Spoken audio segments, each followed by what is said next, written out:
Então, queria só deixar essa ideia de que, na medida que todos os seres vivos conseguissem claramente dialogar com nós humanos, talvez a gente mudasse drasticamente o nosso conceito de comunidade, porque é essa consciência que naturalmente começa a afetar o nosso próprio trabalho. Eu estava ouvindo atentamente o vídeo do Milton, e aí eu estava olhando essa ideia do sistema econômico, ou a economia, a ecologia e tal. E, na verdade, se a gente olha ao nosso redor, e principalmente nós que trabalhamos em empresas, em organizações governamentais, nós temos que pensar cada vez mais em o que é a tal da economia, qual é o papel das nossas organizações. Eu acho que a Ethos tem feito um trabalho extraordinário nesses 10 anos, fazendo todos refletirem com mais profundidade sobre isso. E a ideia é que isso essa visão continue a ser expandida. E mais do que ter consciência, nós temos que cada vez mais pensar sobre nossas ações, né? E muitas vezes, se a gente vai novamente à essência das coisas, nós temos que pensar em quem é que toma decisões nas organizações. Eu dei uma pequena pista, né, no seu sentido, para reflexão na abertura desta palestra, mas nós temos que pensar muito sobre isso, porque muitas vezes nós viramos instituições. E aí que a coisa pega, porque a nossa essência não está mais lá. Nós vestimos o papel da instituição e, de repente, a nossa consciência não está plena. Nós estamos a serviço de uma causa que talvez tenha problemas. E nas organizações a gente fala muito sobre stakeholders, mas o X não está no tal do equilíbrio do scorecard, né? Balance scorecard. Então, atender a todos os stakeholders. Primeiro é saber quem são todos os stakeholders. E meio ambiente não é só isso, mas tem vários interesses na jogada, digamos assim. Então, quando a gente pensa em todos os stakeholders, talvez a coisa mais importante para a gente refletir nas organizações é da hierarquia da atenção que a gente dá aos stakeholders. E as organizações mais conscientes estão muito botando no centro do seu interesse e, em primeiro lugar, as pessoas a quem a gente serve. Uma organização nasce para servir necessidades humanas ou necessidades que o planeta tem. Então, na medida em que a gente pensa na hierarquia, o acionista é o último na hierarquia.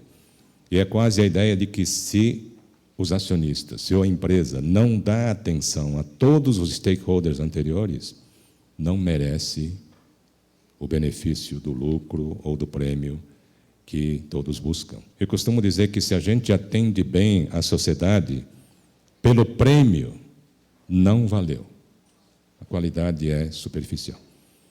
É aquela ideia de fazer o bem pelo bem, não para ganhar um prêmio e não para ter lucro. E é nessas sutilezas que está o processo todo, né? A atenção que nós devemos ter. Então, quando a gente fala do primeiro princípio da Carta da Terra, eu acho que são essas algumas poucas sutilezas que eu queria colocar nesse início, para que as reflexões possam caminhar nessa direção. Quem são vocês aqui? Quem são vocês na sociedade? Quem são vocês na empresa? E talvez, mais uma vez, nós tenhamos que refletir quem somos nós na vida e o que é honrar a vida dentro de nós. Eu fui fazer uma palestra na Suécia, num evento exatamente sobre reflexão sobre o estado do mundo. Eu estava participando de um painel sobre limites morais, moral boundaries. É claro que eu preferia que fosse limites éticos, né? Porque moral é muito cultural. Eu estava bem sensibilizado com os diálogos e tal, mas o diálogo ia continuar na manhã seguinte. Mas só que à tarde, aliás, no final do dia, os organizadores levaram todos nós, quase que 500 pessoas, para uma igreja, e nós tivemos um concerto extraordinário. E no meio do concerto, comecei a refletir.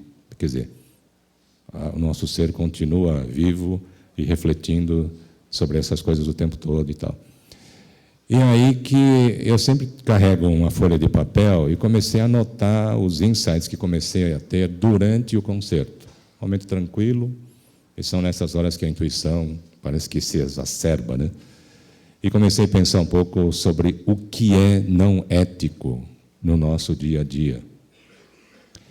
E aí fui anotando esses insights. À noite cheguei, coloquei no papel, e no dia seguinte trouxe esse assunto à baila no painel, e depois eu fui para a plenária, numa outra apresentação, e acabei compartilhando com todos esses insights sobre o que é não ético no nosso dia a dia. E tudo começa com essa ideia assim, e a partir de uma definição que eu acho que é a minha favorita, de ética.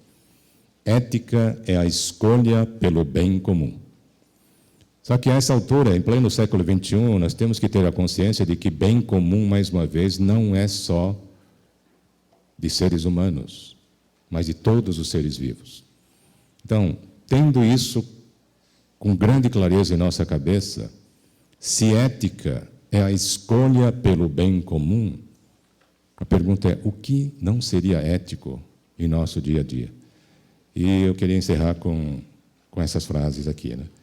Se ética é a escolha pelo bem comum, decidir não agir porque existem dificuldades e incertezas ao nosso redor e no dia a dia, das nossas organizações, inclusive, não é ético. Se ética é a escolha pelo bem comum, decidir omitir suas propostas, ideias e ações para não ir contra a maioria, não é ético. Se ética é a escolha pelo bem comum, decidir viabilizar o viável, em vez de procurar tornar possível o impossível, não é ético. Se ética é a escolha pelo bem comum, decidir usar apenas parte do seu potencial, poupando a outra parte para atender a interesses pessoais, não é ético.